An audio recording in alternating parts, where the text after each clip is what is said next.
Yeah, Milner finally getting the love that he deserves from Ray Houghton. We'll get Keith's thoughts on that in a moment. But first, we're going to say good morning to Tony Evans, who's on his way to Rome for the second leg of Roma against Liverpool. And before we actually get into some of the surrounding narratives ahead of the match, we might start with the big news over the last 24 hours, Tony.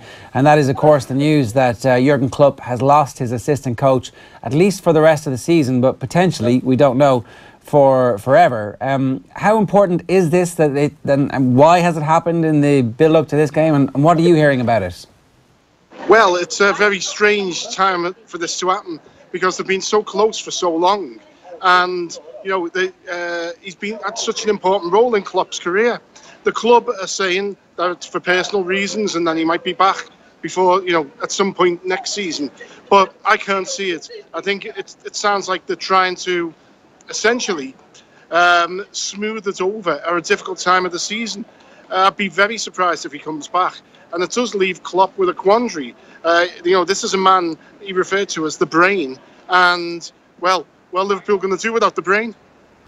Yeah, we have seen what happens to lobotomised teams in the past. What was the role? What was the relationship actually like? And how important was that role in just reining Klopp in from his worst successes, and also perhaps in inspiring him to his greatest deeds? Well, I think it was a very important role. I mean, he was a great sounding board for Klopp. He was good with tactics, and he was good in training. I mean, everyone's always spoken of him as being really integral, and it'll mean a revamp of the training, staff. They have been getting increasingly more distant over the past few weeks. So obviously there's been a growing breach. But yeah, I think it will present a problem for the manager going forward. The timing is also absolutely... it's so weird for this to happen in the build-up to the biggest game of the season. So obviously it had reached some kind of critical breaking point. Yeah, it suggests that it's really bad because, let's face it, this is Liverpool's biggest game since 2007, Athens. So for it to happen now, it must have been something that they couldn't sweep under the carpet. They couldn't say, let's put things aside, let's move on, and let's at least get to the Champions League final, and then we can address these problems afterwards. Yeah. Hopefully it's just a minor narrative in the aftermath, and then we can find out exactly what has happened, and hopefully they can patch it up at some point over the summer. Tony, you've been writing on ESPN about 1984 and a little bit about why Liverpool fans need to be careful in Rome. Can you talk to us a bit about that and what your own experience is? I think it's the relationship between Liverpool and Roma has been really bad since 1984, when Liverpool ruined the biggest day in Roma's history. And we've been top of or near the top of the list of their enemies ever since. In fact, when they played them in 2000, 2001, there was trouble outside. There was, I think it was 21 stabbings overall.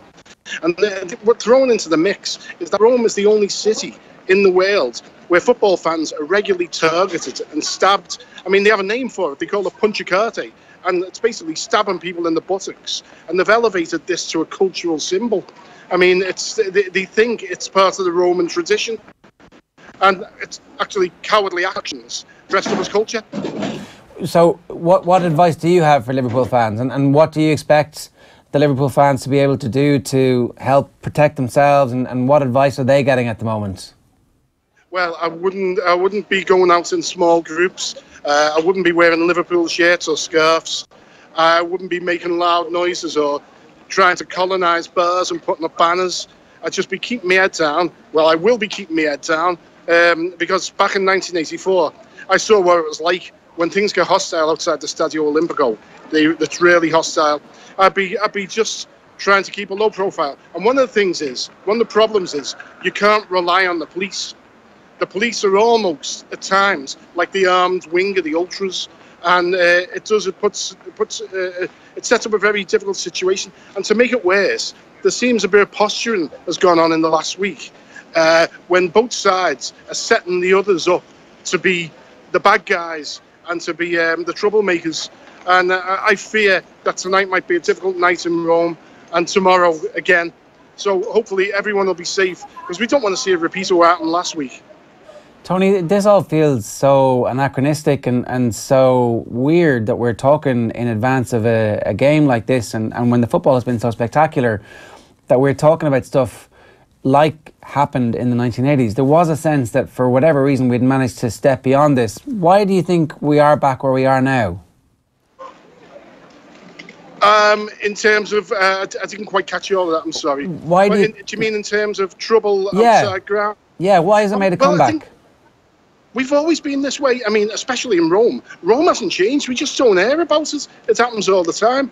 I don't think there's been any upsurge in hooliganism in England and the Premier League. I think people oversold what happened to the Man City bus and have turned it into something. It was really a storm in a teacup, and they've turned it into this big bout of hooliganism. It was a few daft dopes throwing empty cans and plastic bottles at the coach, and a few idiots throwing real bottles. I don't think we've seen any upsurge in it, but it's never gone away in Rome, and certainly the way Roma Ultras target English clubs, and particularly Liverpool, it's something that's an ongoing situation, and UEFA need to act, because this happens on a weekly basis outside the Stadio Olimpico. Yeah, it definitely feels like UEFA haven't done enough when it comes to the Rome situation in particular. One last question for you, because I know you're at the airport. What do you actually expect to happen on the field in the game tomorrow night, and how tempestuous will it get for Liverpool on the field? Well, I think it's going to be, I think going there with that lead, I think it should be pretty standard. But you can never really trust Liverpool as well as they're playing. You never know what's going to happen. They sort of dance along the edge of this like sort of emotional chasm, and it doesn't take much to push them into it. So I think it's going to be a tough game. But I think there's a good chance that I think they're going to go through, not quite with ease, but I don't think they'll suffer Barcelona's fate. Tony Evans, great stuff. Enjoy the game. Thanks a million for joining us. Thanks. Speak to you soon. You should read that piece on ESPN about his experience in 1984. I wasn't aware it stemmed back from that time. I really wasn't. I obviously knew the history of the playing, but in terms of that rivalry and needle, I wasn't aware it stemmed back that long. Obviously the game was in Rome, and so it was all set up. Rome apparently bought the semi-final. There was a 3-0 win over Dundee in the semis, and they bribed the referee to the tune of like 300 or 400 grand. Eventually the number comes out years later. It's like, at the time, probably hundreds of millions of lira. And so they bought their way through to the final thinking this is all going to be great. And then Liverpool win on penalties. Because the story is told about how Liverpool psyched them out in the tunnel beforehand, when like Suna starts to sing and they all start to use the studs on the concrete to make a certain noise. But like, they didn't psych them out to the point where they win the game easy. It goes to penalties. Penalties, exactly. Like, Yeah. It's like a proper... it's ultimately incredibly close. And so, by all accounts, it had this shocking impact on Rome. We did a piece on it last week, and the Roma captain, there was a debate among the players about who was going to take penalties and who wasn't, and some of them didn't step up. And in the summer, that all kind of comes to the forefront and players leave. And 10 years later on the anniversary, the captain dies by suicide. And apparently it's like a broken heart in the aftermath of that. So there's like this whole kind of, this massive moment for Rome. They're never quite fulfilling their potential as a club because of this, all stemming from this. And the fans have obviously amped that up. But they also have a track record of violence across European competition. Yeah. I've never really heard of them being significantly punished for it. No. It's hard. They should be doing more, UEFA, but how do you stop it happening half a mile from the ground in pubs, clubs, whatever? You can only do so much. And in this day and age, it's so easy to sort it out in terms of, opposition hooligans and contacting each other and all the rest of it. Yeah. We meet here, we meet there, whatever. Like, we've all seen the films, and unfortunately there's parts of those films that are absolutely true. They happen, I wouldn't say weekly, but they do happen, and especially when you come up against certain sides. And obviously with this tie, I don't relish him. I wouldn't like to be going to that game. No, I'm definitely, like, Tony's a seasoned traveller goes to all the away matches, and he's like, you can kind of see he's a bit, there's a little bit of worried. Yeah. So that wouldn't be much fun. Do you think it's going to be as easy for them, straightforward? I don't think it'll be easy. I think score, draw, Roma may be shading it.